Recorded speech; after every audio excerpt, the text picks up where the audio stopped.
Hello friends, viral के पिछले chapter में हमने देखा था कि होबिन एंड बूमी के बीच में एक रोमांटिक मोमेंट क्रिएट हो गया था, जहां पर होबिन एंड रूमी आए थे एक अडल्ट कैफे में। इस चैप्टर की शुरुआत भी वहीं से होती है, जहां पर होबिन बूमी के ऊपर होता है।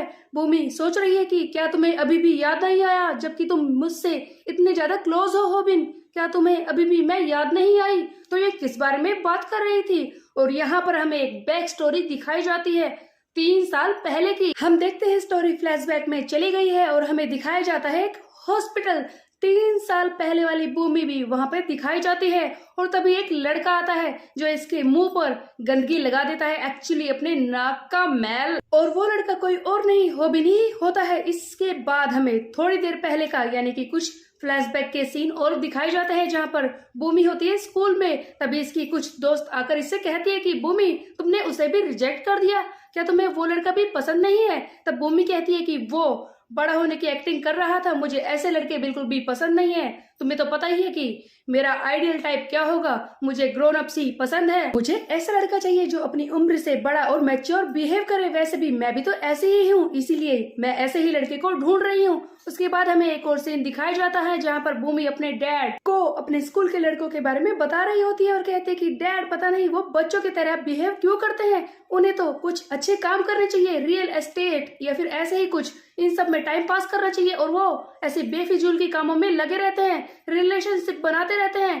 क्या ये जरूरी है डैड? तब उसके डैड सोच रहे हैं कि मेरी बेटी जो बड़ी हो रही है धीरे धीरे, वैसे ये तो अच्छी बात है कि ये इतनी जल्दी ग्रोन अप हो गई है, लेकिन फिर भी इसे थोड़ा बहुत तो बच्चों की तरह बिहेव करना ही चाहिए। सो बेसिकली गाइस, इस सीन में दिखाया ये जा रहा है कि भूमि पहले से ही अपनी उम्र से काफी बड़ी है, बहुत ही ज्यादा समझदार है, और उसके डैड की प्रॉब्लम भी यही है कि वो बच्चों की तरह बिहेव नहीं करते, अपने बचपन को एंजॉय नहीं कर रही है और हमेशा बड़ों की तरह ही बातें करती रहती है। उसके डैड बस यही चाहते हैं कि वो कभी ना कभी अपने बचपन को एंजॉय करने के बारे में भी सोचे। और उसके बाद हम देखते हैं वही सीन जिसे हमने शुरुआत में भी देखा था, जब होबिन आ जाता है अचानक से और इसके मुंह पर अपने नाक का मैल लगा देता है। यहाँ पर भूमि बताती है कि ये होबिन के साथ मेरी पहली मुलाकात थी, उस वक्त तो मुझे बहुत ही ज्यादा गुस्सा आ रहा था उस पर, उसकी इतनी हिम्मत, ये लोग इतना गंदी तरह से बिहेव क्यों करते हैं, ये इमेच्योर कैसे हो सकते हैं, कितने डिस्गस्टिंग है, इस लड़के की शक्ल मैं कभी भी नहीं भूलूंगी।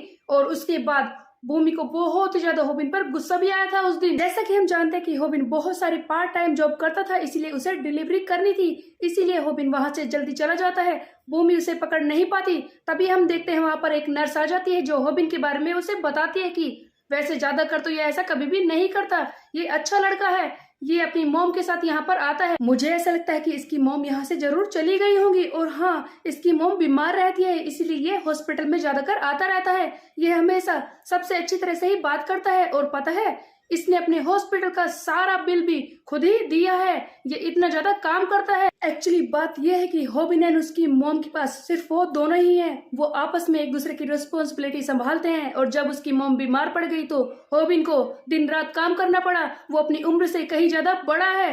तब यहाँ पर भूमि कहती है कि ऐसी बात है तो उसे सही तरीके से बिहेव तो करना चाहिए था, मैं उसे नहीं छोड़ूंगी, उसे मुझसे माफी मांगनी ही होगी। उसके बाद हम देखते हैं भूमि उस दिन होबिन का पीछा करने लगती है। उस दिन भूमि ने पूरे दिन होबिन का पीछा किया था और उसका शेड्यूल भी देखा था। होबिन कितना सारा काम करता है, सुबह 9 बजे वो डिलीवरी करता है, उसके बाद वो बर्तन धोता है और पता नहीं क्या क्या, पूरे दिन वो काम करता रहता है, और वहां पर भी कोई भी लोग उससे अच्छी तरह से बिहेव नहीं करते, जबकि वो एक बच्चा है, कोई भी उसे अच्छी तरह से ट्रीट नहीं करता। सुबह जो भूमि होबिन को मारने के लिए ढूंढ रही थी, पूरा दिन उसके पीछा करने के बाद, उसका शेड्यूल देखने के बाद, वो कितना काम करता है ये देखने के बाद होबिन के लिए भूमि को बहुत ही ज्यादा बुरा लगता है। वो अपने स्कूल में आकर भी अपने क्लास के बच्चों को बताती है कि वो कितना ज्यादा काम करता है, अपनी उम्र से कितना ज्यादा बड़ा है, वो मैच्योर है। जब भूमि अपने क्लासमेट्स को ये सारी बातें बता रही होती है, तभी एक लड़की कहती है कि क्या तुमने पूरे दिन उसका पीछा किया, ये तो बहुत ही इनक्रेडिबल बात है।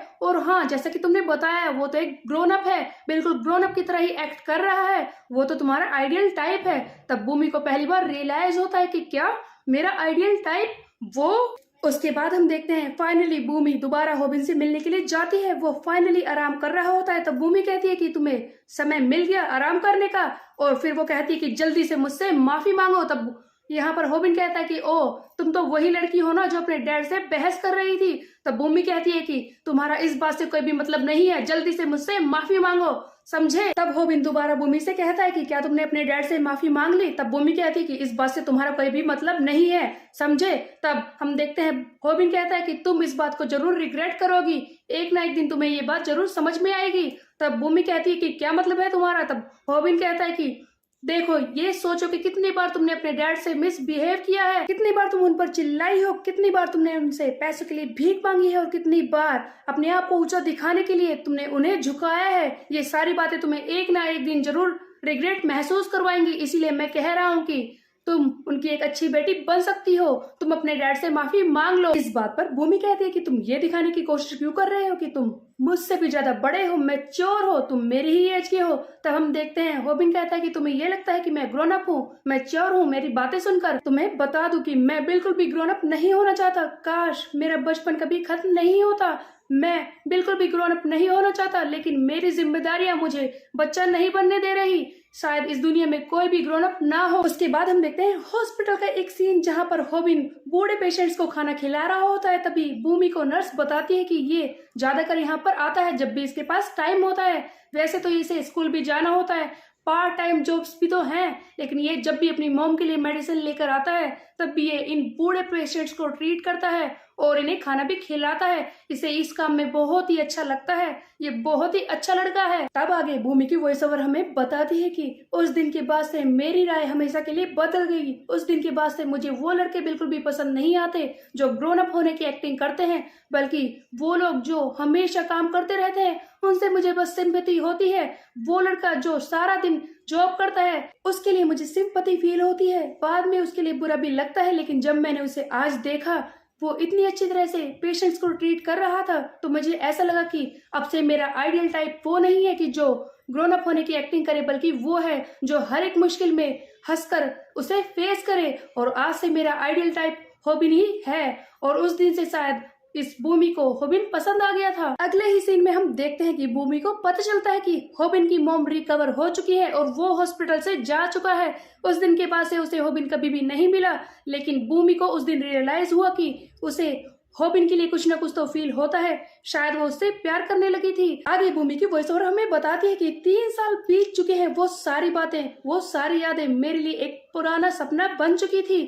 लेकिन अचानक से मेरे साथ कुछ ऐसा हुआ जब मैं अब 18 साल की हो चुकी हूँ। मैंने होबिन को दोबारा से देखा और फिर से उसका वही फेस देखकर, उसकी स्माइल को देखकर मुझे ऐसा लगा कि ये बिल्कुल भी नहीं बदला और यही मेरा आइडियल टाइप है। उसके बाद स्टोरी फिर से प्रेजेंट में आ जाती है, तो यही स्टूपिड सी स्टोरी थी जो होबिन एंड भूमि की थी। उसके बाद हम देखते हैं कि भूमि जो अभी भी होबिन से पूछ रही है कि क्या तुम्हें मैं याद नहीं आई, क्या तुम्हें कुछ भी याद नहीं है, मेरे लिए तुम्हारी फीलिंग्स बिल्कुल भी नहीं बदली है, लेकिन तुम अभी भी मुझे याद नहीं कर पा रहे हैं होबिन। भूमि पोजीशन चेंज करती है, इस पर तो होबिन और भी ज्यादा शॉक में रह जाता है। तभी हम देखते हैं कि भूमि सोच रही है कि मैंने 3 सालों तक तुम्हारे बारे में सोचा, वो फीलिंग्स बिल्कुल भी नहीं बदली, लेकिन तुम्हें मेरे बारे में कुछ भी याद नहीं है, ये मुझे दर्द दे रहा है होबिन, याद करो मेरे बारे में। नेक्स्ट सीन में हम देखते हैं रूमी को जो पैनकेक्स बना रही थी और सोच रही थी कि आज कोई भी टीममेट नहीं आया, क्या वो नहीं आएंगे, मैं यहाँ पर इतनी मेहनत कर रही हूँ। तभी डोरबेल बजती है।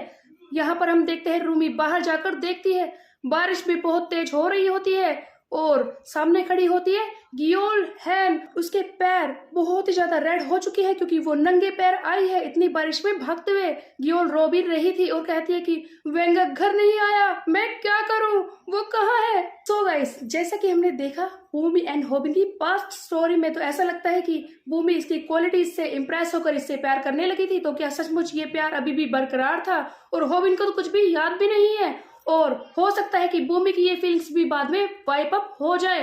एंड ये गियोल हैन के रूम में से क्या कर रही है कि वेंगा घर नहीं आया। जैसा कि हमने पिछले चैप्टर में देखा था कि वो डोंग सियोक से लड़ाई कर रहा था, तभी वहां पर जीहान आ जाता है और उसके बाद से वेंगा गायब है। तो क्या हुआ उसके साथ, क्या जीहान ने उसे मार दिया? अब देखते हैं नेक्स्ट चैप्टर में। तब तक के लिए मेरे चैनल को सब्सक्राइब कर ले, बेल के आइकन को कर दे प्रेस। फिर मिलते हैं गाइस, बाय बाय।